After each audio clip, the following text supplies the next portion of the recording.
আসসালামু আলাইকুম। আজকে আমি মুরগির পাও আনবো। মুরগির পাও আর চামটি এগুলা রানলে ভালো লাগে।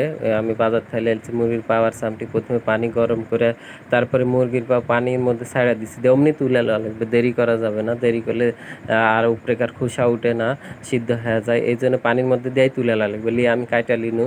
কাইটা লিয়ে তারপরে সব পেঁয়াজ, রসুন যা যা লাগে কাইটা লিয়ে সব ধুইয়া পাকলে চুলাত কয়ড়া দিছি। কয়ড়া দিয়ে পেঁয়াজ পুড়া তোলার জন্য পেঁয়াজ আর রসুন ঝুরি করে কাইটা চুলাত দিয়ে কয়ড়ার মধ্যে দিয়ে দিছি। দিয়ে সয়াবিনের তেল দিছি।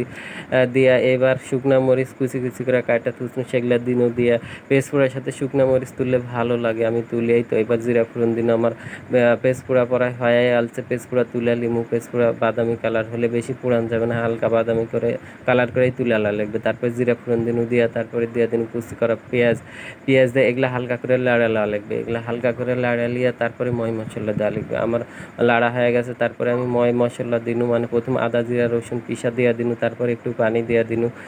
পানি দিয়া এবার প্রথমে দিয়া দিমু পরিমাণ মতো লবণ, পরিমাণ মতো লবণ দেওয়া তারপরে দিমু ঝালের গুঁড়া, ঝালের গুঁড়া দেওয়া হয়ে গেলে তারপরে দিমু হলদির গুঁড়া, হলদির গুঁড়া দেওয়া হয়ে গেলে তারপরে দিনু মশলার গুঁড়া, মশলার গুঁড়া তারপরে দিন ধনিয়ার গুঁড়া, তারপরে দিন জিরার গুঁড়া, জিরার গুঁড়া দেওয়া হলে তারপর তেজপাত দিনু দিয়া তারপরে ভালো করে লাড়ালিমু। ভালো করে লাড়ালে এবার দিমু কয়টা শুকনা মরিচ, শুকনা মরিচ দিয়ে লাড়া দিনু। লাড়া দিয়ে মশলা ভালো করে কষায় লওয়া লাগবে। আর এই ফাঁকে আমি গরম মশলা সব দিয়া দিছি। তারপরে আপনার এই ধুইয়া থুসনু যেগুলা মুরগির চামটি পা এগুলা মশলার মধ্যে ঢালা দিনু।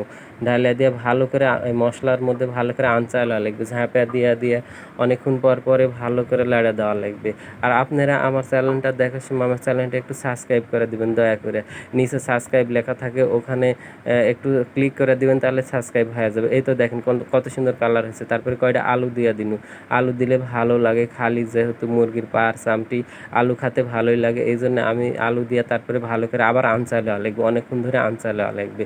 আর মশলার মধ্যে বেশিক্ষণ না আনচালে ভালো লাগবে না। আমি অনেক সময় ধরে আনচায় লিছি। তারপরে দিনু পানি পরিমাণ মতো পানি দিয়ে দিছি। একবারে আমার ঝোল যা কষানো সব হয়ে যাবে এই পানি দিয়ে। এই যে দেখেন কত সুন্দর বলক উঠিছে।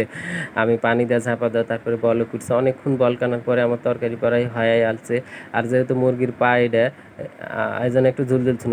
ঝুলঝুল থেকে তারপরে প্রথমে দিন ধনিয়ার গুঁড়া, তারপরে দিন মশলার গুঁড়া, তারপরে দিছি জিরার গুঁড়া দিয়ে আবার লাড়া দিছি। লাড়া দিয়ে এদিকে বলক উঠিতে আমি পেস্ট পোড়া গলে লিমু। পেস্ট পোড়া গলে লিয়ে তারপরে দিমু। তো পেস্ট পোড়া জাল বন্ধ করে দেওয়া লাগে, আমি জাল এদিকে বন্ধ করে দিছি দিয়ে পেস্ট পোড়া গলাচ্ছি।